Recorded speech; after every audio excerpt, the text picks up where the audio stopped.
작성자는 친정언니가 자신과 절연하자고 한다며 어떻게 해야 할지 조언을 구하는 글을 올렸습니다. 이유는 30년 전 빌렸던 8천만 원 때문이라고 하는데요.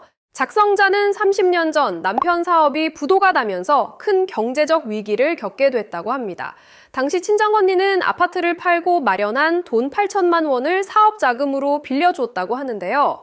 남편은 당시 친정언니에게 매달 이부이자를 주겠다고 약속했다고 합니다.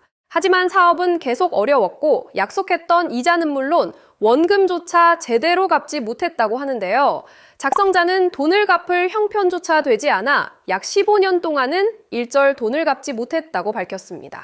그러다 형편이 조금 나아진 뒤부터 매달 40만 원씩 송금하기 시작했고 최근에서야 총액 8천만 원을 모두 채웠다고 하는데요. 작성자는 원금 액수는 모두 갚았다고 생각해 송금을 중단한 상태라고 밝혔습니다.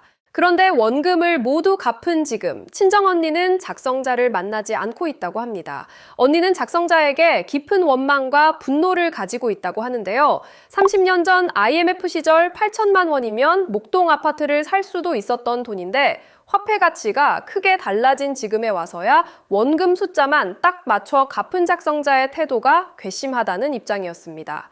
또 약속했던 이자는 물론 은행 이자나 투자 기회를 놓친 것에 대한 미안함과 보상도 전혀 없었다며 깊은 배신감을 느끼고 있다고 하는데요.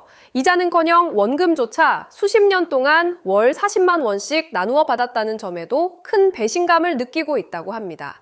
반면 작성자는 비록 오랜 시간이 걸렸지만 돈을 떼먹지 않고 매달 성실하게 갚아왔고 결국 원금 8천만 원을 모두 상환했으니 이제는 부채가 없다고 생각한다고 밝혔습니다.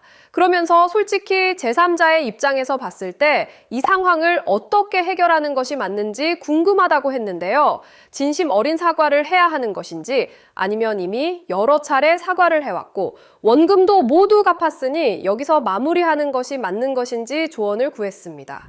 사연을 본 누리꾼들의 반응은 매우 냉정했습니다. 약속했던 이자라도 갚으려는 노력은 했어야 한다. 30년 전 8천만 원이면 지금 가치로는 훨씬 크다. 나라면 이미 소송했다는 반응이 이어졌는데요. 또 다른 누리꾼들은 거금을 빌려준 것만으로도 큰 은혜인데 감사함이 보이지 않는다. 당시 아파트 판 돈이라고 본인이 직접 써놓지 않았냐. 지금 8천만 원으로 아파트를 살 수 있겠냐며 작성자를 비판하기도 했습니다. 과연 여러분은 어떻게 생각하시나요?